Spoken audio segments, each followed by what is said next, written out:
40 contenders. 7 rounds. The road to the Coke Series ends here.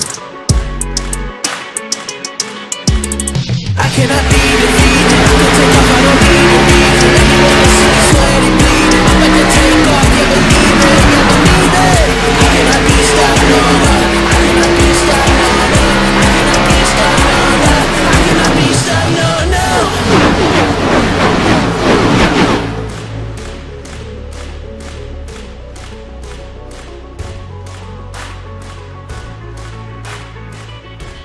Good evening, race fans, and welcome to iRacing's coverage of the first race in the 2022 eNASCAR Contender iRacing Series, live from the virtual Phoenix Raceway in Avondale, Arizona.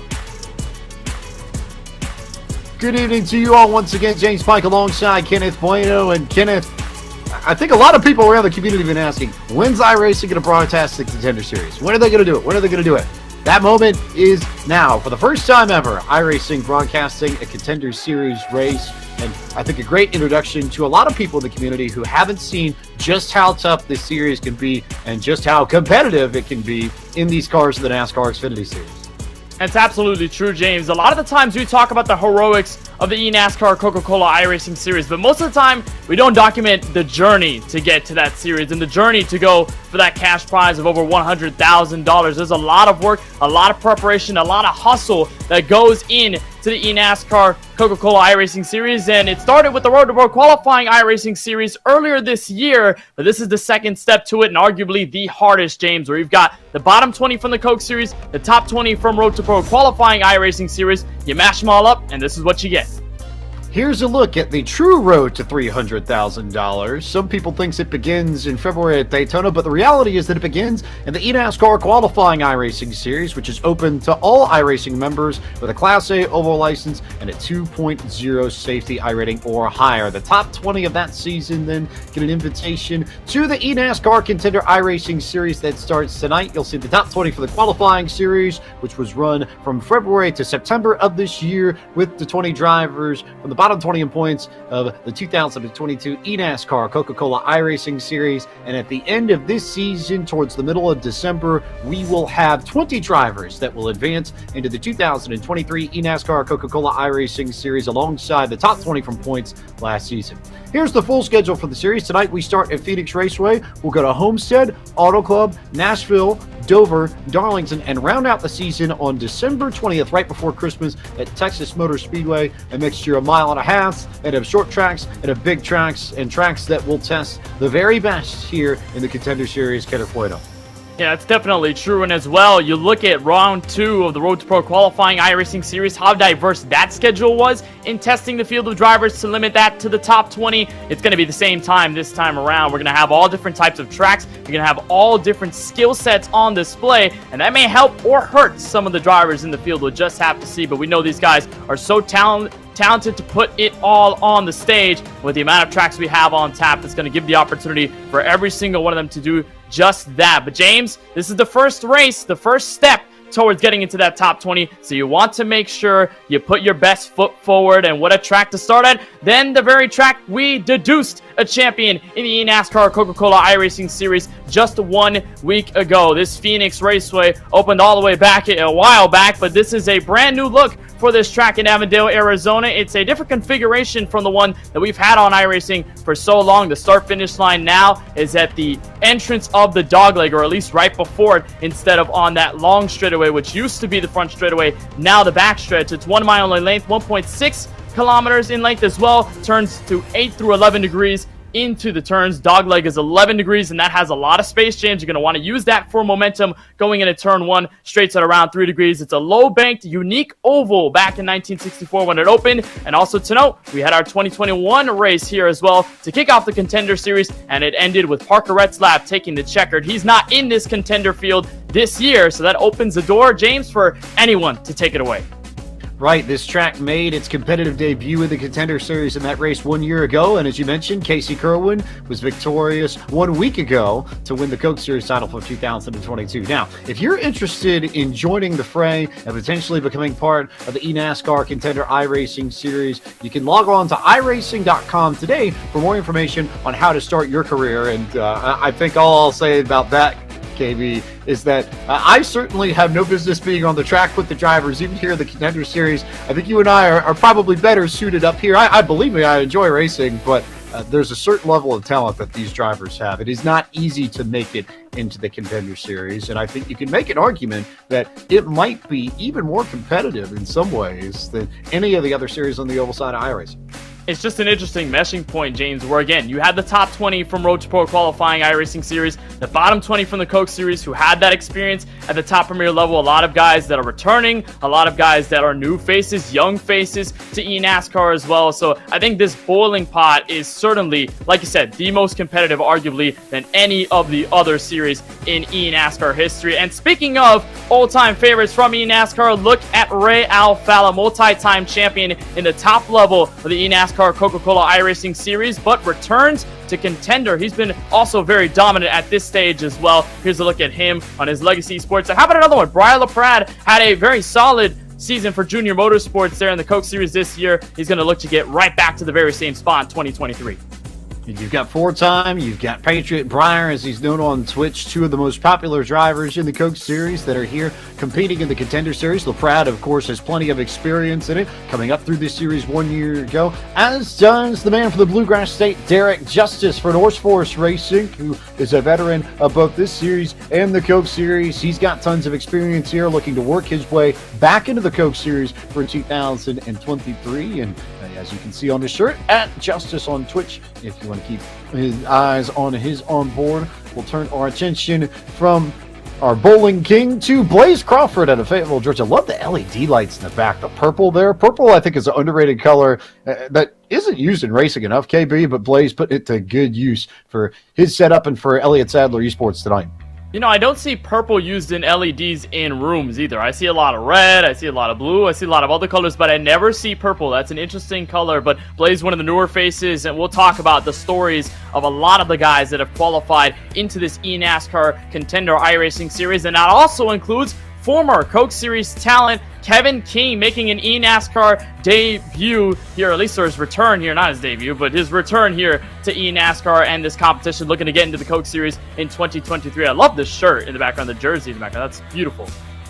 That would be Marshall alum Randy Moss, I think that's represented there, as Kevin King had a lot of success in the community this year. I've seen him, especially on Monday nights. He's been very, very sharp and strong, and I believe this is his first crack at the Contender Series since 2016, if my math serves me correctly. So let's take a look quickly, KB, at our race analysis and see what our drivers are going to try and tackle at Phoenix here tonight. Well, it's not going to be the longest race, but it is going to be one that does test the strategy a little bit. We'll take a look at our race analysis and how things will fare here from the virtual Phoenix Raceway. We do go 110 laps here from the desert. That'll bring us roughly 110 miles. It's a similar mileage here from Phoenix. So there you look at it on the bottom left of your screen. Pit road speed limit at a measly 45 miles an hour. Hopefully we see a lot of the pit stops happen under yellow, so no chance of pit road speeding penalties, but green flag stops can create that scenario. You've got 31 to 34 seconds in the pit lane. Not too shabby, but they did extend this pit lane a little bit when they reconfigured this track back in 2017. We have 3 tire sets available to us for the drivers, and that's about all you got to do, James, and all you've got on tap to try to get to victory. And if you want more news, more updates from eNASCAR, including news from the Coke Series or the Contender Series or even the College Series or the International Series, head to eNASCAR.com or use the QR code that you see on your screens. It is now time to bring you the starting grid for this first race in the Contender Series for 2022. Jordy Lopez Jr. for Altus Esports with the fast time of 26.362 seconds to take the pole over his teammate Tucker Minter. Vicente Salas and Joey Brown starting 3rd and 4th on the grid. Ryan Doucette and Seth DeMerchant find themselves in row 3. A pair of Northeasterners there making up 5th and 6th of the grid. Derek Bordeaux, Cody Bias, Wyatt Tinsley, and Daniel Barafuco making it an all North Force Racing row 5 starting 9th and 10th. Well, when you roll to 11th, you'll find Alan Bose for Denzone Racing. He'll have Timmy Holmes to his outside for the team in P number 12. Tyler Gary in the 26 for North Force Racing. He'll have a teammate alongside him as well. It'll be the 39 of Daniel Falkingham in P14. Former Coke Series driver from last season, Colin Keister, rolls off inside of 1 of 8, top 15. He'll have Caden Honeycutt, who, by the way, comes into this race from Phoenix as the highest finisher from last year's Contender race here at the very same track. He finished 3rd. He rolls off from 16th tonight. James Wenzel will be 17th in the 43 machine. He'll have Taylor Hurst to his outside in P18. And the final 2 in your top 20 from Phoenix include Dead Zone's Malik Way in the number 1 and the number 29 of Kevin King. Brendan Kohler for Elliott Sadler Esports charts 21st. He's joined on the outside of row 11 by Brian Mercurio. Michael Cozy Jr., popular driver in the streaming scene, will start alongside Brandon McKissick in row 12. You go to row 13, 25th on the grid. It belongs to Andrew Navarro. Derek Justice starts 26th. Final 4 cars in the top 30 are Christopher Hill, Blaze Crawford, Casey Tucker, and Jonathan Delaney. We'll look through everybody 31st on back, starting with Kyle Myers in the number 81. A lot of work for him to do on the starting grid. Same deal for the driver alongside him on outside row number 16. That is number 88 of Ryan LaPrade. Dylan Alt for Elliott Sadler Esports rolls off inside row 17, 33rd. He'll have Colin Bowden to his outside 34th. 35th to Boyd Hogan in the 96. Ray Alfala rolls off from 36, and 37 to Daniel Smallwood. 38 to Christopher Pfeffer. 39 to the 7th of Blade Witt. And rounding out your 40 car field, the 95 of Parker White. Quick note on the InSim time of day. It's October 29th, 2022. InSim right around 12:45 local time.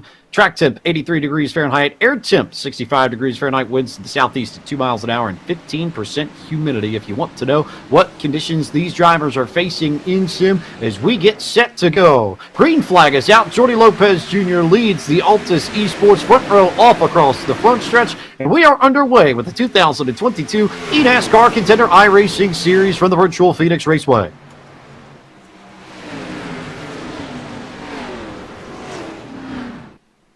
And no sooner we get through the first 2 corners that we have our first yellow flag of the evening. Malik Ray sideways in turn number 1. And there were a few cars that I saw scattered. A lot of drivers that were trying to make hay on the outside going into turn 1, Kenneth Bueno. And not a surprise, you see a lot of bunched up restarts here, sort of an accordion effect sometimes. Right after they take a green flag on the initial sort of restart, I have a hunch, so we're going to look at the replay, I think, momentarily, that we'll see what happened, and it will likely fall in line with something like that.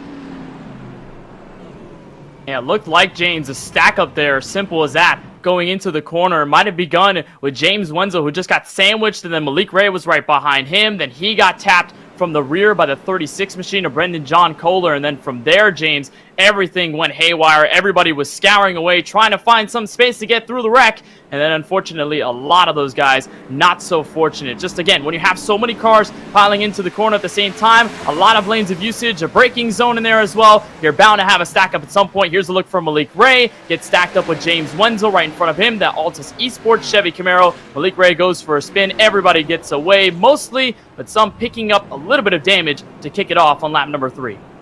Yeah, so that was James Wenzel, who I think got into, I couldn't quite tell who that was, but Wenzel gets into Taylor Hurst, and then it was Brendan Kohler who got into the back of Malik Ray in the middle of the 1 and 2 to send him around, and that's what brought out our first yellow flag of the evening here at Phoenix. So not too much damage to stack up. This track, it's quick, but you're not necessarily moving too fast, as we'll get another on board here momentarily. This is from Briar LaPraz view. You can see everybody fanning out across the dog leg, and everything happens right in front of him. There's the contact right up in front of everybody from about 20th on back, and they had to check up. There are a few cars that got a little bit of damage there that will need to get themselves checked out, make sure they're okay, but Phoenix isn't necessarily as aerosensitive as a track as some of the other places that we'll go to on this series, KB. So those drivers likely more okay with that damage here than they would be at, say, maybe a Homestead or a Texas.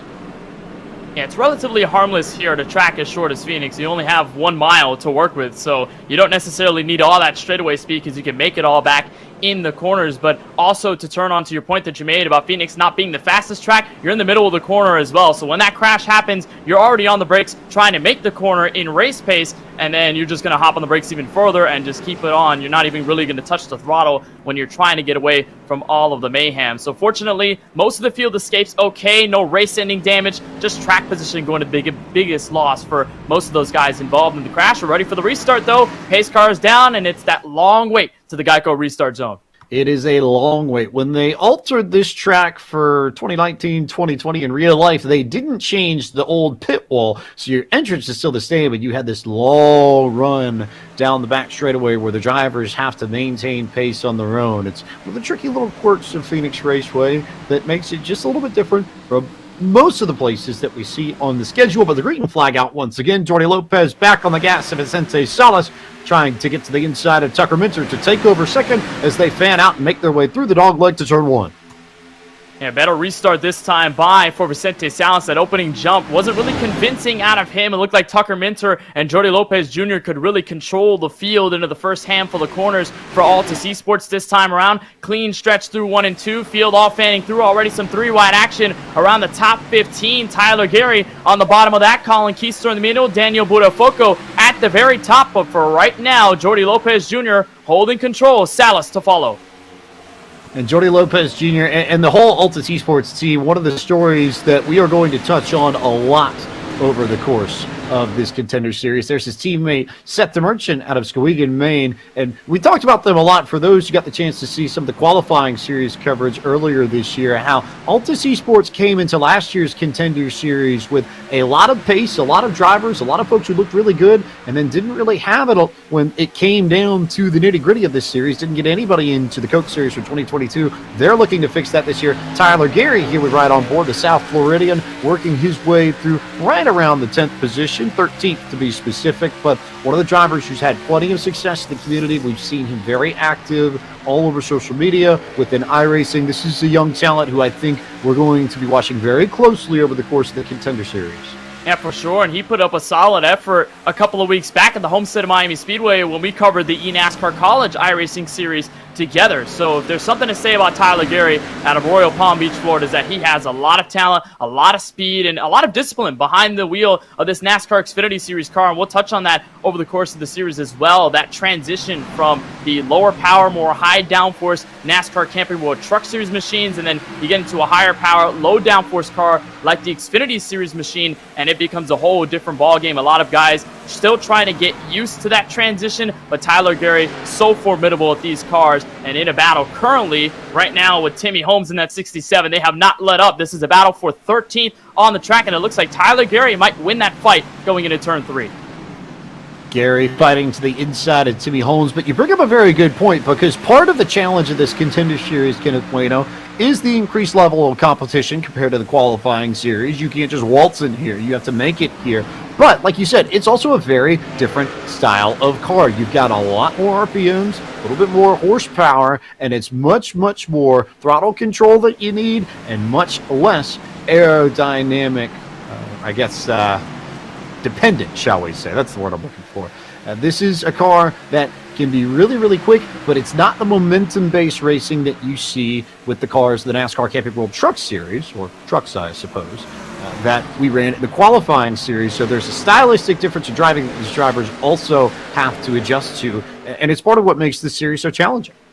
And it also goes to the setup builders as well. The teams have to adjust to that change when you have so much downforce. You have a truck that really handles a lot differently at a lot of other tracks compared to this car. You're going to build the setups way differently. So the teams, the drivers, everybody involved has to get used to that change as you ride on board with Ray Alfala, a driver that's definitely used to driving the Xfinity Series car. He's been in the Contender Series before, and he's performed rather well to get back into Coke Series competition, but he is in a hornet's nest around the top 25. And also to note, driver right behind him on the racetrack that is not Dylan Alt on the 42, running 25th, is Parker White, who started dead last in this race. P40 after the first track, after this opening run so far. He's worked his way up to the top 25 and is looking to grab some more.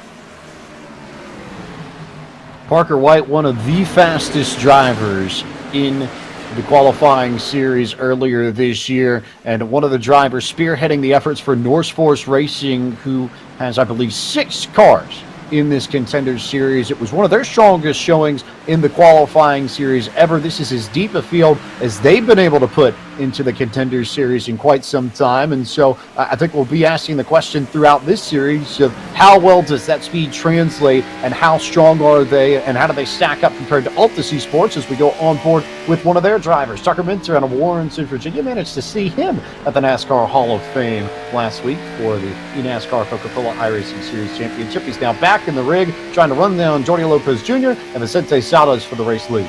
And Tucker Minter also had a beautiful run through the Road to Pro qualifying iRacing series, picked up 3 wins total in both round 1 and round 2. Not each, but just combined all those 2 rounds. He was able to pick up those wins at many different types of tracks. Tucker Minter, a very solid driver, and actually picked up a win at Richmond, which is sort of similar in a way to Phoenix. Maybe in the banking, maybe not, but the short track racing is still in his blood. He's been able to put up great performances at this track, at tracks like these, and right now hunting down on Vicente Salas and Jordi Lopez Jr. has been able to keep them in contention, or at least within striking distance, so that is good for the driver of the 10. But for right now, all of them single file, roughly through around the top 5 or so. But again, we're going to notice the Altus Esports freight train, as maybe we can call it, over the Contender Series, just because they have a lot of drivers in the field, strength in numbers that they're trying to employ into 2023 for the Coke Series field. And right now it seems to be working. A lot of those guys in the top 5, actually 3 out of the top 5 are Altus Esports drivers, so that tells you a lot.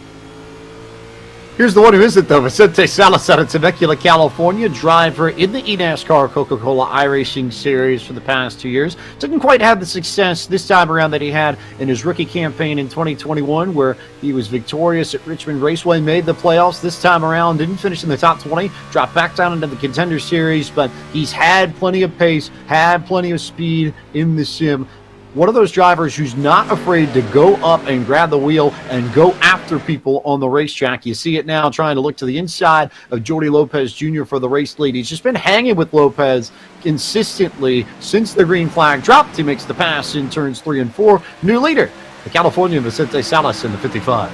Yeah, that patience was all worth it for Salas there in the 55. Now, I wonder, though, what Tucker Minter and Jordi Lopez can cook up here to try and hound the 55 once more as a team effort and to get back around. But for the moment, Salas being able to hold control on the bottom lane over the course of this run, doing a great job of saving the tires on his Toyota Supra and just being able now to have some clean air and control the tempo as of lap number 19. And Salas, you know, it's an interesting story, and it goes the same for many of the drivers who were relegated from the Coke Series in 2022, James, is that one season, even if it's a poor one, it does not reflect how quick and how good these guys are at the sim. They could have a poor season just overall due to bad luck or just due to circumstance, but when you put them in another series, you put them anywhere else, and you still know they are quick and they are as hungry as ever. Salas is one of those guys, and it's showing it right now. He is pulling away from Jordi Lopez Jr. and Tucker Minter as we cross the stripe little by little. So Salas only going to continue to build this gap. And so far through the field, James, looks like the whole field might have just settled into this maybe long run pace. Everyone all single file. Not many battles out on the racetrack either. Because this is a car that you have to manage your throttle very, very specifically with, this is also a car track combo that does tend to play towards driver skill, especially over a long green flag run. You can burn off your equipment very quickly if you use it up at the very beginning of a green flag run. As you look at this battle for 17th, Brian Mercurio, Casey Tucker, Brendan Kohler, and Ray Alfala all fighting for position. So I would think a lot of these drivers are trying to maintain their equipment and make sure that they have decent pace consistently, not just over the first 20 laps that we run, but over 40, 50, 60 laps or so, where you might see these drivers come down pit road and try and split this race in half. And also got to worry about saving that right front, making sure that you don't push up as hard into the corners as you would if, let's say, you decided to just go aggression all of the 23 laps so far, at least the ones that we've gone under green. Here's a look from Brendan John Kohler, who's going to try a little send there in the middle of the corner, try to get a better exit here on the 28 of Casey Tucker, but can't quite do it. I did see Brendan John Kohler, though, James, hit the outside wall a little earlier on in the run. I don't believe it's really affecting his pace all too much, but the tires are starting to scream a little bit behind that number 36. Hopefully we can see him stabilize before we get maybe to our first round of green flag pit stops, but he's got a lot of drivers wanting to take it all away. Again, shows you how competitive this series is. You can make a mistake, and then you've got the long line of cars ready to take position. Boyd Hogan looking to the rear of Alfala, but can't do it at a turn 2. Like the lean that he had going on his camera, and for the eagle-eyed out there, like that red jersey that he had in the background too. I think it was pretty nifty as we go back on board with the battle middle of the pack. This is Malik Ray, who has managed to make his way up through the field since that initial incident on the first lap. He started in 27th, went all the way to the back. He's now back up to 19th, and this is what Malik tends to do.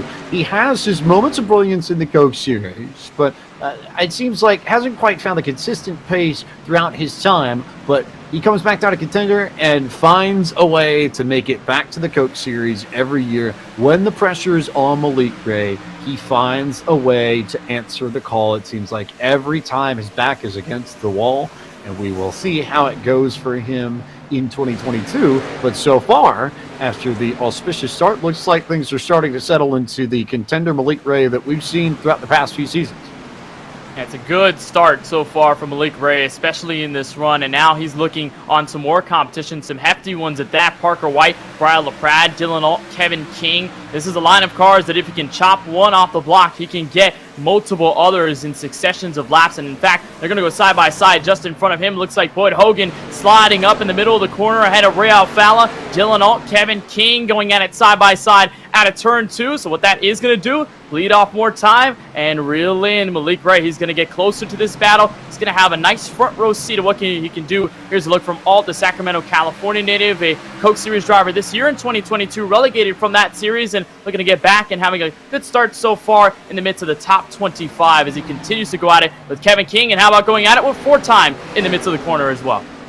You've seen Dylan Alt in the Coke Series. You're going to see him in the Contender Series. You are also going to see him in the eNASCAR College iRacing Series. We've seen him compete in those races throughout the spring and the fall, and it should be fun to see how those drivers get on. We'll have those broadcasts here on iRacing's channel as well later on, as you see a good look at Dylan Alt trying to fight to the inside to get to 21st. You look to the bottom, still there. And can't quite do it again. Just going to equalize out of the corner. Salisto going to go up to the line. He's going to be ahead by roughly 0.4 of a second. But we hear some of the sounds, though, James, about what's it like to race around the competition here from Phoenix. Let's go. iRacing full throttle indeed at Phoenix Raceway, and hear just what the drivers hear as they make their way around this track.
made me feel like it was sort of fitting that the last two drivers in that whip around from our respective hometowns in Winston-Salem, North Carolina, and Miami, Florida, that was Taylor Hurst and Andrew Navarro who wrapped that up, as we now go back a little bit further in the pack. Brendan Kohler, Brian LaPratt, and Parker White fighting for position. This is all right around the 20th spot, 21st, 22nd, and 23rd, respectively.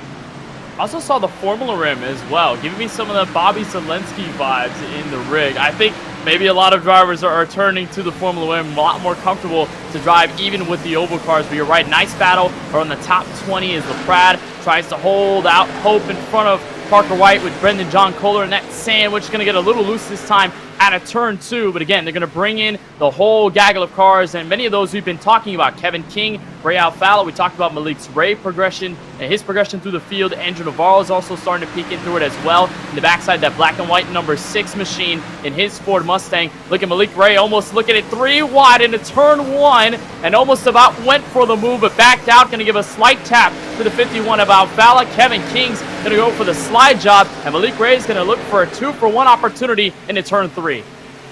Look at Malik Ray, Kevin King, Ray Alfaro. There are some drivers in this series who are new to this level. Those are 3 drivers who have been around this level for a long time. We go, though, to one of the new ones, Andrew Navarro out of Miami, Florida, racing hard, racing well, strong performance in the contender, or rather the qualifying series. Picked up 2 race wins, I believe, in that series to lock down his spot into contender, and trying to make a few moves here for Tranquility Esports. I believe the only Tranquility driver in this field, but we've seen drivers as lone wolves, as it were, make their way into the Coke Series before, so maybe it's a little bit trickier, but it's not impossible if you've got the speed. It'll show. Yeah, it's not possible whatsoever with the speed that Andrew Navarro has as you look on board. Again, the Formula Rim on his setup as he looks into the corner underneath. One of the most experienced drivers in the eNASCAR Coca-Cola iRacing Series, Ray Alfaro. Alfaro is going to get the run out of the corner to keep himself ahead in P26. But you're right, a one-car effort is a little tough, and it can be very daunting and intimidating for a lot of those guys. As Alfaro gets loose, Navarro is going to look to the inside on the dogleg going back to turn 1. When you have teams like Altus, teams like Norse Force, which have a whole group of cars, a whole host of guys in the mix running for spots in the eNASCAR Coca-Cola iRacing Series, it can appear very tough, but for Navarro, as quick as he is, I believe he can easily persevere with the tracks that we have on the line. Navarro has been very quick at those tracks, and in the Road to Pro qualifying iRacing Series showed us how good he can be at a diverse selection of different venues across the calendar. So Navarro can definitely be one of the forces to be reckoned with as he moves up into 26. And then we look a little up the road, James, 21st on back. These guys are going at it, and Parker White is still moving up to the field after starting dead last. These drivers have just not come unglued, period. It seems like we turn back here, and every time it's some combination of Kohler and White and LaPratt and Alt and Kevin King and Malik Ray. They've all been stuck together for, at this point, at least half the race, if not more. So be curious to see if White can continue his charge through the field and separate himself from this group and advance up into the top 20 after starting dead last on the grid. He is the hardest charger, I believe, in the field to this point. But again, reminiscent of the pace that we saw from him in the qualifying series. He is arguably maybe the foremost of the rookies coming out of the qualifying series in terms of pace. There were a lot of people on the broadcast teams that were impressed with his pace, and we'll be curious to see if he can keep it up in the Contender Series. But so far, looking so good for White's Toyota. And this is a strategy that Parker White uses anytime he races in competition. Doesn't matter whether it's the Contender Series, doesn't matter whether it's the Road to Pro qualifying iRacing Series, doesn't matter if it's just an average league race on a Wednesday night. He employs the same strategy where he just hangs back, saves his tires, and then by the time you step into that long run, boy, he is going to be hounding your rear view mirror. And I've raced with him a couple of times on the sim, and he always uses that strategy and always finds a way to the front. He perseveres at the right time, and White is doing exactly that, and in fact closing the gap to Casey Tucker right in front of him in that 28 machine. So we'll see exactly how far he can continue moving up through the field, and that could be said the same here for the driver in 27th, Caden Honeycutt, who by the way finished 3rd the last time we visited Phoenix last year in this eNASCAR Contender iRacing Series, James. So Honeycutt has a lot of speed with this car and this track combo as he works on Andrew Navarro for 26th. What a difference a year makes for Caden Honeycutt. I feel like there weren't too many people that knew his name as we see, I believe, Andrew Navarro potentially make the dive off the pit road off the left-hand side of your screen. But Honeycutt last year did a little bit of late model racing. This time around, done a lot more late model racing. Raced in the truck series as well, as that is, I believe, yes, Navarro coming down pit road for service on lap 46 of 110, which suggests to me he might be trying to extend that second stint and maybe run a little bit long, perhaps? I think that may be the case. You can definitely go a lot longer on a stint of fuel, especially considering the fact that we had that early caution and around lap 1 or 2. You could have saved a little bit of fuel on there if you were feeling that optimistic that the race was going to go green up until this point, which it has. But for the driver of the number 6, Andrew Navarro, we'll see if this call pays off, although he's going to fall 1 lap down. That's going to be the biggest problem. The whole field not really going to follow him in his endeavors. So it's going to be a risky call here for Navarro. He's either going to have to hope for a yellow where he can maybe stay out, maybe unlap himself, or get something to go his way. But for the moment, everybody wants to stay out. They're going to try to extend this stint as long as possible. And I believe, James, they're going to try and cut it halfway, which seems to be the safest option. You can go around 54 to 57 laps, so you can cross it to the halfway mark of the race and go on the rest of the race just on that one set of tires, and you don't really need to pit all that much. So, I mean, we'll see exactly what happens with Navarro. Maybe a 2-stopper, but for everyone else, it appears 1-stopper might be the strategy they're looking for. You see the battle for third with Tucker Minter, Joey Brown, Ryan Doucette, and Derek Bordeaux. And the important point out of everything you just brought up, KB, is that this is a tire-predicated strategy. You're going to be watching tire wear far more than you are going to be watching your fuel numbers. It's the tires that are going to determine when you come down pit road. And in theory, if this goes green the whole way, your ideal strategy would be to come in right at halfway and split this into 2 even cycles. That, in theory, also evens out the tire wear if you run everything similarly enough. But we're going to have variations on that strategy. We're going to have people that push it and try and catch a yellow. We've seen people like Navarro already come down and try and gain a little bit of time now that he may give up on the back end if we don't get the yellow. So we'll have to see how that plays out. But that's part of the beauty of the Contender Series. It is skill, but it is also strategy, and there is a mental chess game element to this race as well. Yeah, those rear tires, most notably, James, are going to be the most important because, again, low downforce, you're trying to get the throttle out of low banked corners. Your car is going to get sideways. You've seen it a couple of times, most notably, for the last time we were looking with the Malik Ray, or rather not Malik Ray, Ray Alfala. He got sideways out of the corner and had to really almost check it up to get it back righted. But tires are going to be a premium, and we'll probably see a lot of those guys extend as far as possible just because of that tire stretch. Maybe 1 to 2 lap difference will be the difference to go to the front and be able to pick up some speed as you ride on board with Ryan Doucette out of Framingham, Massachusetts, one of the quickest drivers in this Contender Series we've seen in tonight's race so far. It looks like he may be under a fight in just a couple of moments because Derek Bordeaux has been picking up the pace. You can't see it on the front of his Alta C Sports Ford Mustang, but Bordeaux is there looking to the inside in turn 3, and Doucette's going to have to take the middle line this time through as the 04 of Bordeaux looks down low. We may have our challenge for 5th. We do indeed have a challenge for 5th, and you can't go much further north on the map in North America than Massachusetts as you see Brendan Kohler and company come down pit road, but Derek Bordeaux from Quebec in Canada fighting him, and I think that's about as far north as we go so far as hometowns for these drivers in the Contender Series, if my memory serves me correctly. Bordeaux, also a driver that's had experience in the Contender Series and the Coke Series, came up through this series a year ago to earn his spot back into the Coke Series after taking a break, and has come back down to the Contender Series as we now see Briar LaPrade and a few other cars make their pit stop right around the halfway point as we noted. And 54 to 57 laps seems to be the marker, and at lap 54, a lot of the field already looking towards that pit lane, and they're going to look for the undercut here, try to see if they can gain some spots a little earlier on in the run and maybe use that advantage to keep themselves ahead. Again, tires are going to be a premium, so we'll see how that all fares out and how far the guys in the front, most notably, stay out on the stint before coming down for their first stretch of green flag pit stops. As again, we'll look up through the front. Derek Bordeaux still hounding on Doucette right now, and it looks like Doucette's going to follow into the pit lane. A couple of more, including Jordy Lopez Jr., Tucker Minter, a lot of the Altus guys coming in collectively. Let's run through it. Jordy Lopez, Tucker Minter, Joey Brown, Ryan Doucette, some of the drivers that are in pit road for service right around the halfway point of this race. Vicente Salas has stayed out on the racetrack for the time being, so he will maintain the race lead, but it will bring a new crop of drivers up to second. However, Salas will come down pit road right now. Looks like he's going to bring some company with them. I see Daniel Botafuco making his way down pit road along with a few other drivers as everyone comes in, and looks like they are splitting this race just about at the halfway point on tire. Yeah, it was first through eighth, James, that went down pit road that time by, starting with Salas. As soon as he came in, everybody else followed. This was formerly ninth place. Boyd Hogan is going to take the lead this time by. He's going to have some traffic coming out. A lot of the Altus Esports drivers. Jody Lopez Jr. there, you see him, who is riding in second.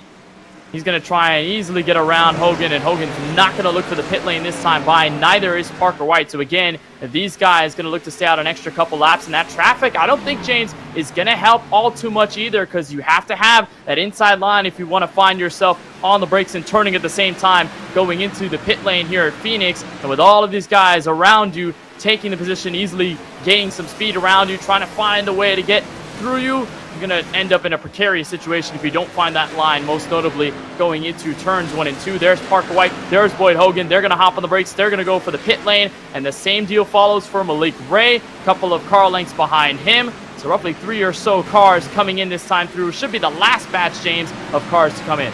And here is your current leader, Casey Tucker. And the thing I want to point out to our audience watching at home, look at the difference in speeds between Tucker and some of these drivers coming on the inside. There's Wyatt Tinsley and Seth DeMerchant. They're on fresh tires. Tucker is on old tires. This is arguably the most dangerous time in this race so far, because you got drivers racing at completely different speeds and paces. And if someone misjudges the braking point of somebody else and runs it too deep or too shallow, we could have a yellow here if drivers aren't careful. So one of those sort of stretches of laps where you really have to be mindful of who's around you and what tire strategy they're on. And again, if you're a driver on old tires like Casey Tucker, you don't want to pit around the fresh tire cars, because you do not want to get run over. Fortunately, he finds a little bit of a buffer, some space, and Casey Tucker is going to come in this time by. Not going to be the last one, though, to come in. Ray Alfalo is going to follow him to the pit lane. And it looks like roughly everyone else is going to also keep in the same suit. I think Jonathan Delaney might be one of the only other drivers to stay out, along with Colin Bowden and Taylor Hurst. So they're going to move up through the running order, but we should see them pit a little now, at least at this point, in terms of how this stretch is going to go, because if they stay out a little bit too long, James, they're going to get bitten by the entire field that are on fresh tires right now. Tires are a premium, but again, you have to judge the space, have to judge the gaps between yourself and everybody else, and you don't want to be caught out by pitting too late. So there's a look at Taylor Hurst in the 33. It looks like maybe he'll try to come down to pit road this time by, but all the fresh tire cars are all around them. Not much really he could do. So now I'll be curious to see which of the 4 drivers who have yet to come down pit road decides to stay out and play the caution strategy and hope that we get a yellow flag. You've got Taylor Hurst, Colin Bowden, Jonathan Delaney, and Blaze Crawford, all who have yet to pit. It's those 4 that are the only 4 that have yet to come down pit road. And at this point, you figure they are trying to stretch this run as long as they can and hope that they get a yellow, because they're giving up time lap on lap on lap. We'll see how it pans out for them, but for now, we will take a quick commercial break, and we will be back momentarily with more coverage of the season opener of the eNASCAR Contender iRacing Series from the virtual Phoenix Raceway.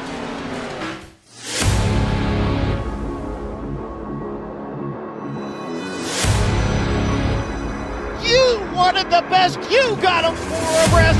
Often imitated, never duplicated. The greatest show on dirt, the World of Outlaws.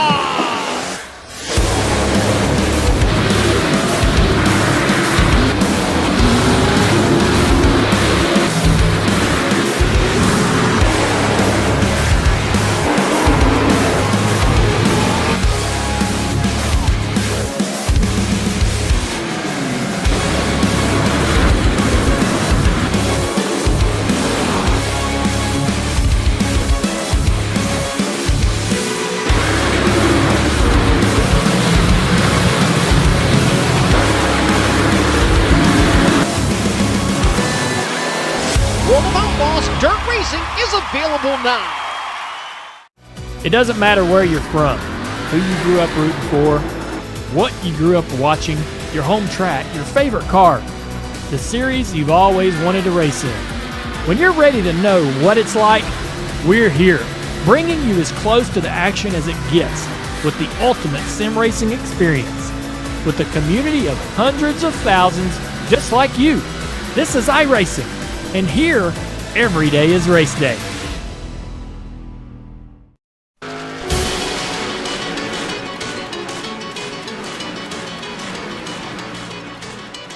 Welcome back to coverage of the eNASCAR Contender iRacing Series on iRacing. And a reminder that if you haven't had the chance, you can pick up iRacing's first ever console game in partnership with Monster Games. World of Outlaws Dirt Racing is available now for the Xbox One, Xbox Series X and S, and the PlayStation 4 and PlayStation 5. Personally, I picked it up on PS4, Kenneth Bueno, and I think the team there did an incredible job of replicating just how hard it is to control either the late models or the street stocks or the wing sprint cars, especially as you get up higher into those bigger engines, the 360s, the 410. A lot of fun. So my personal thumbs up to the team there that got that going as we turn our attention to Colin Bowden out of Suffolk, Virginia, trying to hang on to a spot near the top, waiting for a yellow. It looks like the 4 drivers who stayed out right before we took our commercial break are going to continue to stay out. So these are our 4 that are hoping for a yellow flag here and trying to ride this out and get a little bit lucky. Maybe they didn't feel like they had the pace. Maybe they felt like it was just easier to maintain on older tires. But for whatever reason, it's Hurst, Bowden, Delaney, and Crawford that are yet to pit. They're also your front 4.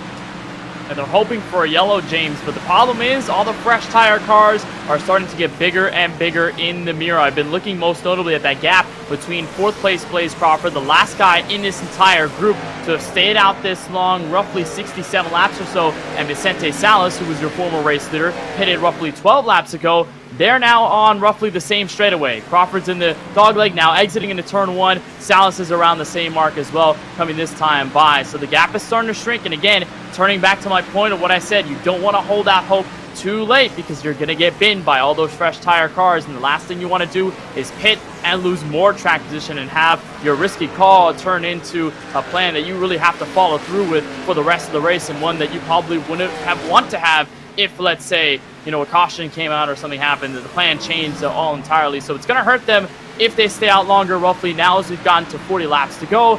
But, I mean, again, you can never, ever predict when a caution's going to come out. That's the risk with this strategy. But for right now, they do have to worry a little bit. Salas is closing, and closing quickly. As Vicente Salas begins to run down your leaders on old tires, here's an onboard with Daniel Buttafuoco, who, if you paid attention to the eNASCAR College iRacing Series in the spring, you saw how dominant this man was. Top 3 at Daytona, and then he won the other 2 races in the spring to pick up 4 figures worth of scholarship money to his education at Rutgers, the State University of New Jersey. And if you're interested in following along with our next race in the eNASCAR College iRacing Series, you can see that from the Roval at Charlotte Motor Speedway next Tuesday night, 8 p.m. Eastern on the iRacing channel. It's been a lot of fun to be involved with that series, and athletics and sports ball guy that I am, Kenneth Bueno. A lot of fun to see drivers racing for their schools, much the same way we would see folks play football or basketball. It's the schools, though, at the front of that series, and the schools that make that happen and make it a lot of fun. It's kind of like our March Madness a little bit, James. Having it on iRacing, I saw you starting to nod on our cameras. I knew you liked that reference, but yeah, it's nice to have that integration between college and their growing world of esports as well, in that academic side where they get to express their love for esports and their talent as well across many different platforms, including iRacing. So it's a lot of fun, and also to know it's the first and only road course on the fall 2022 schedule for the college series as well. So it's going to give these guys a little bit of a different test compared to what we've seen from Homestead and Auto Club, and even what we're going to see in the final race of the schedule at Nashville. Speaking of drivers in the college series, here's another one that's raced in some of those events over the course of the year. Thunder Dan, Daniel Falkingham out of Jonesport, Maine, and you can see we've seen that die-cast wall behind him a few times, but another little interesting nugget here, if you're looking closely at his onboard, notice how he's looking off to his right just a little bit. The monitor that he's driving off of and looking through to see where his car's going isn't 100% centered for him, which I think is a little bit interesting. I almost wonder if you're compensating for whatever lean you might have into the camera there, perhaps, KB? probably, maybe just room setup, but it is interesting. I think that might be the first time I've ever seen an iRacing setup with the monitor not completely aligned with the wheel or where the setup is. So, I mean, whatever's comfortable for you. That's the great thing about sim racing, is that you can tailor your setup to whatever style you like, whether you lean all the way, whether you don't lean at all, or whether you're in a situation like Michael Cozy Jr. with his setup, a beautiful one at that, and I believe that's a Fanatec wheel as well that he's using as he tries to hold off a couple of the cars right behind him. It just doesn't matter what setup you have, as long as you're fast, as long as you're comfortable. That's all that really goes into it, and we keep an eye on Daniel Falkingham as he continues his move up through the field, and for Michael Cozy Jr. as he aims to hold off the likes of Brian Mercurio and Boyd Hogan. It's getting a little tougher there for the Alta C Sports driver. Here comes the Allegiant machine. Mercurio poking his nose, but can't quite get the move done going into turn 3. I think there are a lot of people looking at Michael Cozy Jr. very closely, especially when you consider how tricky it was for some of the Altus Esports cars a year ago. This is a driver who now, with the experience, I think, expects to make his way into the Coke Series for 2022. As he works his way through 3 and 4th. That's Brian Mercurio underneath him in the 96 machine. As you see, Taylor Hurst coming to pit road for service. So that was one of the drivers who decided to stay out. We'll see whether or not everyone else comes in too. Looks like all the other ones have come in outside of Jonathan Delaney and Colin Bowden. We can tell you Vicente Salas has reclaimed the race lead. But back to Cozy. This is, I think, one where he and a lot of his teammates, Jordi Lopez, James Wenzel, everybody at Altus Esports, they've had this circled the same way that I think Donovan Strauss had this series circled a year ago. He ran Contender in 2020, did not have a good go of it, came back the next year, dominated, made it into the Coke Series easily. I think a lot of the folks at Altus have the same sort of idea in mind in 2022. Yeah, you could easily tell that. And even from the Road to Pro qualifying iRacing series, a lot of that sentiment was there. It recalls me to that very moment at the Bristol Dirt Motor Speedway where they had practically dominated the field over the course of that run and basically locked up 1, 2, 3 in both of the splits. It just gave me that idea that they were ready to come back. They knew how confident they were in their talent pool, in their drivers, in their setup builders, and everybody involved in Altus Esports, and they were ready for this very moment. It also helps that they've got the strength in numbers. They've got so many of their drivers in this field, a total of 7 Altus Esports drivers that we see in this 2022 edition of the eNASCAR Contender iRacing Series. So they have a lot of great guys around them, and that group can easily motivate themselves, and they can build on each other to get into that top 20 in the points and make that bid for the Coke Series in 2023. We're going to turn our attention just a little bit there to one of the drivers who had hit pit road. That is Colin Bowden in his machine in the 69. He's going to drop to 40th as a result, but he was basically the last driver, James, to come in, and I warned about pitting a little bit too late, getting bit. Looks like Bowden might have gotten caught on the wrong end of that as he drops all the way to the tail end of the field. That is the danger, that the 4 drivers who stayed out and tried to catch the yellow ended up giving up so much time that they are now 37th, 38th, 39th, and 40th as we watch this battle off into turn 1 between Dylan All, Daniel Falkingham. 2 drivers with college series experience, 2 young names who have established themselves in the community as really, really fast drivers as we look off the rear bumper of Colin Keister, who managed to go down, then out, then up, then out, and made his way back into the Coke Series, coming through this Contender Series 1 year ago. And Keister still holding in front of Alton Falkingham, and you can see a little bit of the damage there on the rear end of his car. He did pick up some of that in the opening lap, or lap number 2 scuffle into turn 1 and 2, where he basically got sandwiched. Everybody was packing in. They hit the rear bumper, and it hasn't affected him aerodynamically all too much. Keister still holding a lot of that pace, and now it looks like his mission for the moment is going to be to hold off the likes of Dylan Alt, the likes of Daniel Falkingham, and they do have Colin Bowden, who's looking to unlap himself on fresh tires on the way as well. But Keister basically just going to look to settle in, maybe gain some spots, maybe hope for a yellow to get him back in the game and close him up with everybody else. But for right now, if you've got your bed, you've got to lay in it. Although there are a couple of drivers trying to change the tide. Here's a look at Seth the Merchant. Under fire, James, from Cody Bias in the 27, a driver we really haven't talked about much throughout tonight. Cody Bias, Seth the Merchant, 8th, 9th, quietly solid, but I think, you know, if you're going to be realistic and smart about it, if you can finish top 10 every single week, that will more likely than not get you into, almost certainly as a matter of fact, get you into the Coke Series. And that is the most important thing of all. It doesn't necessarily matter how you get to the top 20 in points in this series. All that matters is that when the music stops and we take the checkered flag at Texas in December, you are in the top 20. Everybody gets an equal spot in the Coke Series. Doesn't matter whether or not you are the champion of this series or the last driver in, although winning the Contender Series is not necessarily a bad feather in your cap and usually indicates that you'll have some form of pace when we get to the next Coke season, which in this case will be in 2023. So there are some things you can pick out of it, but just get the top 20. That's really all that matters in the end as we go back to this battle with Seth the Merchant, Cody Bias, Tyler Gary, and Timmy Holmes.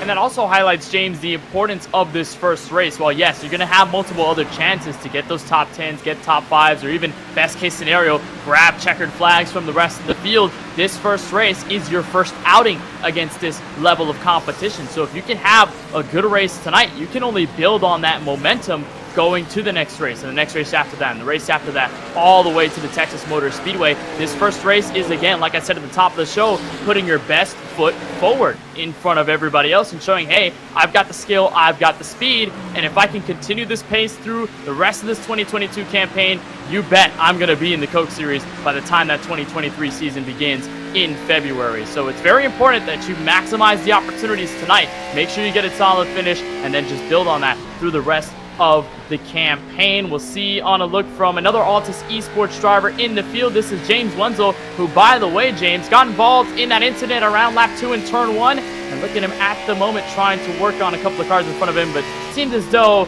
as he works behind Malik Ray, not much he can do. Everybody all single file.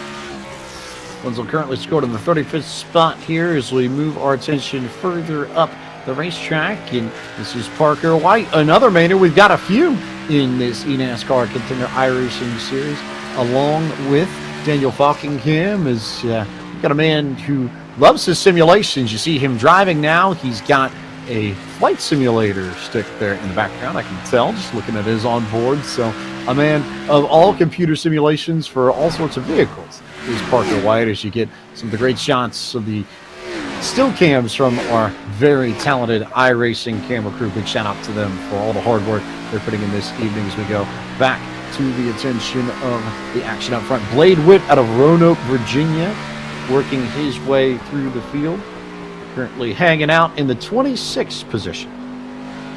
Yeah, Blade Witt with a very quiet outing so far here tonight from Phoenix. A beautiful Ford Mustang, though, as he snacks the outside wall there out of turn 2. You can see some of the vibrations on the rig there. Did not want to smack that wall whatsoever. Looked like the car just got loose, had to try and correct it, and chased it all the way up to that safer barrier. Hopefully Blade can pick things up within the next 18 or so laps. And then you just look at everybody right now behind Ryan Doucette in this 77. It's starting to build up around here, James. Look at Derek Bordeaux in the mix as well. That's a lap car right in front of him. Jonathan Delaney in the 12, who was one of the last drivers to pit. But then you also have Wyatt Tinsley at the rear end of this. You look at Blaze Crawford moving in on fresh tires. So some cars starting to pack in, and that may help some of the guys like Tinsley, maybe even Seth the Merchant, get a little closer just because they're side by side for a little moment. Potentially, but this field has gotten pretty well spread out. It's pretty easy, I think, to pick off drivers if you're trying to charge through the field, and pretty easy to slide back if you don't necessarily have the pace. And I think it says so much, especially at a place like Phoenix, where you really do have to have your focus turned all the way up for all 110 laps, because it's so easy to bleed a 10th here, bleed a 10th there, then all of a sudden you find yourself half a second back of the leader's pace, and then you're sliding way, way back through the field. I feel like it's much easier to lose the time than it is to gain it if you slip up. So consistency key here, especially on a long green flag run like this on a track that is as difficult as this. And speaking of tracks that we will see as we ride on board with Derek Bordeaux, convenient that we bring the Canadian in to remind you that coverage of the D-Box eNASCAR International iRacing Series returns for the winter season. They will kick off their season at Las Vegas Motor Speedway. That first race will be 6 p.m. Eastern on November 15th. You'll be able to watch that at enascar.com/live. That features drivers from the NASCAR Pinty Series, the NASCAR Peak Mexico Series, the Whelen Euro Series, as well as some of our drivers from the Arnard Series and NASCAR's Drive for Diversity program. So, lots of fun that we had. Had the chance to work with a lot of those folks back last winter. Really entertaining stuff. So definitely tune into eNASCAR.com/live to check out the eNASCAR International iRacing Series. As you look at this battle a little bit further back, you've got Ryan Doucette and Colin Bowden and Derek Bordeaux all in the mix. And you mentioned, James, that point of bleeding off a 10th here, bleeding off a 10th there. I got 2 points of that as well. One of them, Phoenix, you've got two different ends of the racetrack. You have to deal with two different types of corners, a sharper but higher banked turns 3 and 4. You've got a lower banked and wider turns 1 and 2. And it also doesn't help if you're trying to make sure you minimize the loss of time when you have a driver right on your rear end trying to take a position away. That's exactly what happened with Doucette there, was losing time. Derek Bordeaux had been catching up. Now here comes Colin Bowden, one of the lap cars in the mix as well, to break them apart. And Derek Bordeaux used that opportunity to get around the 77. And Bordeaux looks to lock up a top 5 as we close in on 11 laps to go. But one thing I also do want to point out, James, is that your leader, Vicente Salas, is in the midst of some lap traffic, roughly 3.5 seconds above Jordi Lopez Jr. in P2, and Salas is working his way through some of the cars at the rear end of the field. Got to be a little careful, though, but surely he'll be able to master it within the 10 laps to go that we have left. A little bit of lap traffic for Vicente Salas, but this is a West Coast man taking knowledge of a track that isn't terribly far away from home for him and just dominating. He took the lead early from Jordi Lopez Jr. and has not looked back. That gap is now up to 3.5 seconds. He is well gone and does not have a lot of lap traffic to deal with in these final 10 laps. So it is all about execution for Vicente Salas to march his way towards victory lane in this Contender Series as we go back to Bordeaux and to the battle for 5th and 6th. Ryan Doucette trailing him, Wyatt Tinsley trailing both of them in 7th. Yeah, Wyatt Tinsley just sort of hanging out in the background, one of the North Force racing cars, and actually one of the entrants, James, from the Road to Pro qualifying iRacing Series. We'll look a little bit further back from Wyatt Tinsley, one spot, and that is 8th place Seth DeMerchant. Look at another battle here between the two Supras. DeMerchant under fire from the 27 of Cody Bias. A beautiful look out of the Altus Esports Toyota Supra number 57. The 27 looks down low. DeMerchant will fight back on the high side. We've got ourselves a nice tally for P8 within 9 laps to go. Good battle here. Cody Bias, Seth DeMerchant. Bias, who has raced in the Coke Series before. DeMerchant trying to make his way into the Coke Series for the very first time. Drivers who, I think all things considered, would take an 8th or a 9th, depending on how this battle goes. Again, we mentioned earlier that a top 10 average is almost certainly good enough to get you into the Coke Series if you can do that every single race. So this is a good start for both of them. It's semantics and very specific little points, almost nitpicking at points, if you will, that these drivers are both looking for now. Oh, for sure. That extra point, though, those extra handful of points are going to matter, though. If you can get an 8th over a 9th, or a 7th over a 10th, or any of those positions you can gain, they're going to matter. And again, turning back to building momentum off of the first race. If you can get that extra position, show your speed and strut yourself a little bit for the mid-pack positions and gain some of those extra points, it could help your tally moving in to the next race at Homestead of Miami Speedway. Bias tried to look underneath in turns 1 and 2, but could not quite clear the 57. He's going to look for a crossover heading into the dogleg. We've seen a lot of drivers use it for advantage. Bias, though, going to go the opposite way around. He's going to find space on the high side for 1 and 2. Look for the run out of the banking in the corner. We'll see if Bias can complete it. Look for the arc. He'll try to pinch the Merchant down low. This may be the magic move for Bias to take away P8.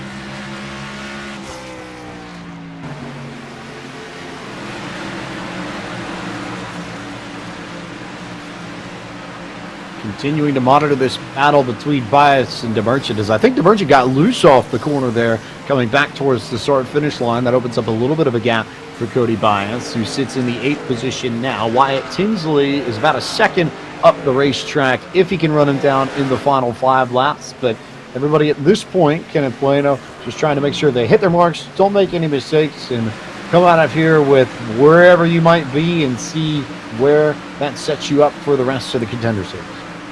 Yeah, again, I think a lot of the thoughts are now already turning to Homestead. If you're just single file in the midst of the field and you're just basically in your bed that you've made throughout our first 107 laps of this race as we're getting to the final 3. It talked about lap traffic. It is getting hairy around Vicente Salas. That's 3 wide. That's Taylor Hurst, Brendan John Kohler, Malik Ray all going at it. Salas going to use all the space that he can in the dog leg. It should be an easy pass, but it's going to be a little tough here as they're going to slide in the middle of the corner and make sure they stay alongside that 55. I'm sure Salas is concentrated on just getting these last laps underway, but you got to imagine, James, in any other situation, the nerves could be high. Just making sure you don't make a mistake and nothing wrong happens.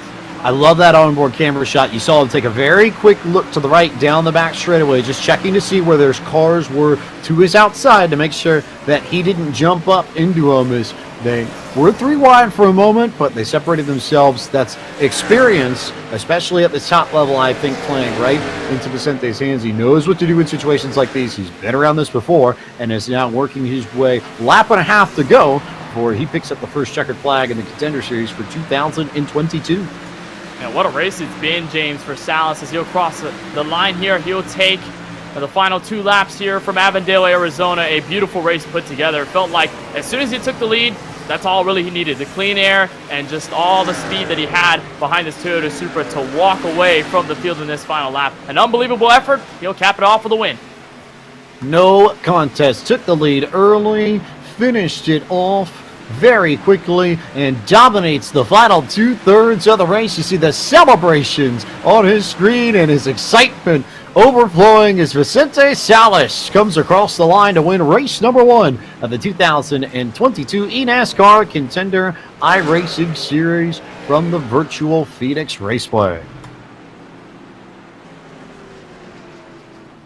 You got to love the emotion, James, as he was crossing the line there. And, it makes me think, drivers who've been relegated from the Coke Series, you can have that feeling of dejection, a feeling of sadness when you get bumped out from the top 20 to get into next year's series and then to come down, have to deal with that transition process. But to dominate a race like this and to take a win so convincingly, Salas just proved to himself that he still got it. And that's going to be the utmost momentum going into Homestead of Miami Speedway. He'll burn it down on the front straightaway from Phoenix. A deserved win for the 55 of Salas.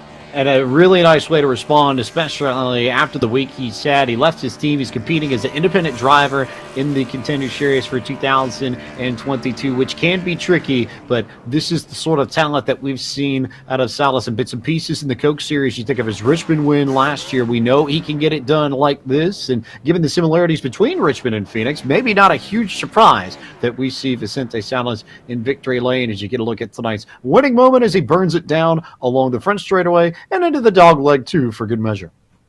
He's got to find a way to victory lane. There's a victory lane here at Phoenix. He could drive into it, so he'll find his way there.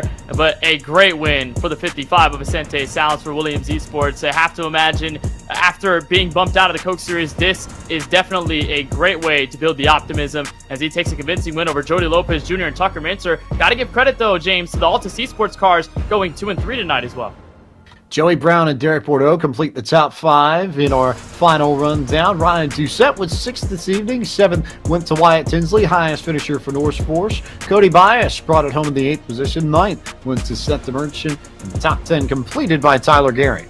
And you look at 11th on back, starting with Timmy Holmes in the 67. A great outing for him after starting 12th. As consistent as you can get, Alan Bowes also in the same boat. He just dropped that 1 spot since the drop of the green. He started 11th. He finishes in 12th. Dylan Alt, Daniel Budofoco come home with 13th and 14th. Alt started 33rd tonight in this race. By the way, Colin Keister started 15th. That's where exactly he will finish after 110 laps. Daniel Falkingham finishes in P16. It is the hardest charger. Parker White from P40, dead last on the grid, to 17th. It'll be 18th for the 88 of Brian LaPrade, 19th for Boyd Hogan, and Brian Mercurio. James Pike rounds out the top 20.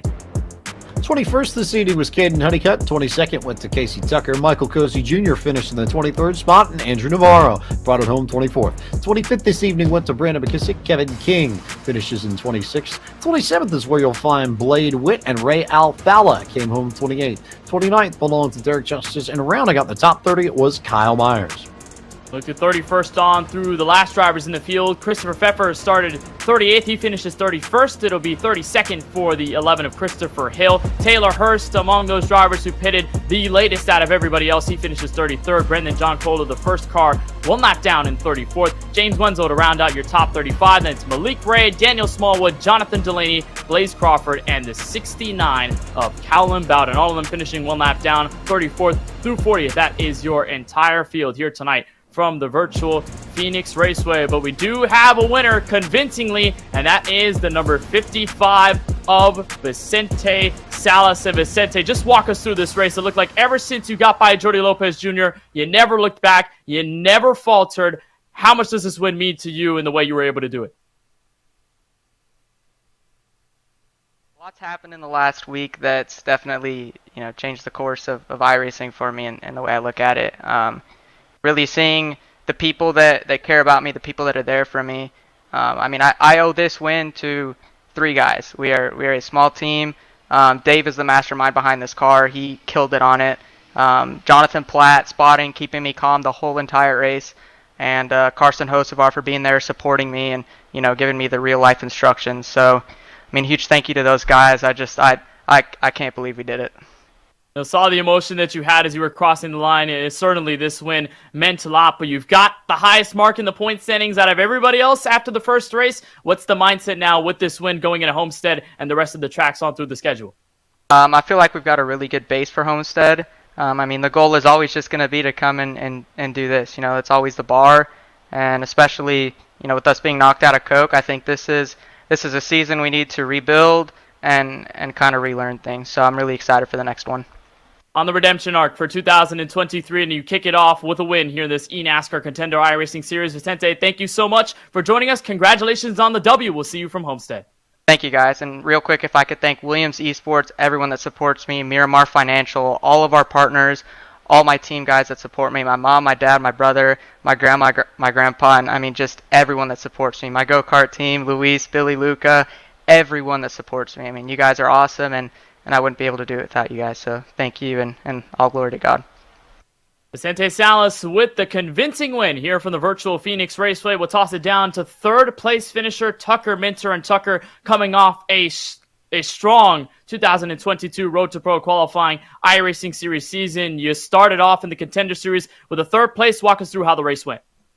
Yeah, fortunately from the front it was pretty straightforward. I kind of messed up 3 and 4 my qualifying lap. Really wish I'd got pole, but Jordy did an awesome job, and Vicente, obviously, he had a great car, and he's a good driver, so it was going to be tough to beat him. I was super loose the first run. I was just barely able to hang on. I don't know what happened, and then the second run, it kind of just felt normal again. So that's about how our race went. Luckily, it was pretty uneventful. Well, certainly a clean race for you. You had a couple of teammates around you. Walk us through how important you and your team are going to work together, or how important it is to work with you and your team now after Phoenix, moving through the rest of the schedule. Yeah, everybody on Altus does such an awesome job of working together. It was a little bit more difficult tonight because Jordy, he was on a hot spot because the internet at his apartment went out, so we couldn't really talk to him, but I was able to get feedback from Ryan and Merch and everybody else on what they were doing, maybe to be a little bit tighter the second run, stuff like that. And then just for the rest of the season, it's going to be about just all the preparation, hard work that goes into it. Each of us brings our own unique perspective and everything to the table when it comes to building qualifying sets and building race sets. So, and we're super excited to have Chris on our team as well. He's done an awesome job so far. Well, a great finish tonight on the podium here from the virtual Phoenix Raceway. On behalf of our team, Tucker, want to send you a congratulations on the third place outing here from Phoenix. Looking forward to seeing you at Homestead in a couple of weeks' time. Yep, looking forward to it. And thanks to everybody at Altus, like I said before, and our partners, Logitech G, Virtual Racing School, and everybody else that supports us. And thanks to my family for watching at home. So that is third place finisher Tucker Minter on behalf of Altus Esports. We talked to Vicente Salas, a great win for him. And then we get to look forward to, James, my favorite track, my hometown track, Homestead of Miami Speedway. We had a clean one tonight from Phoenix. We can only imagine what Homestead will bring. Right. We do go to Auto Club later in the season, but Homestead Miami, your home track, Kenneth Bueno, a place that you know very well and a place that has played host to a lot of really great stuff. But for all of our friends at iRacing and our team behind the scenes, and for Kenneth Bueno, my colleague in the booth tonight, I'm James Pine. Thank you so much for watching our coverage of the eNASCAR Contender iRacing Series, and we look forward to seeing you next Tuesday night from the virtual Homestead Miami.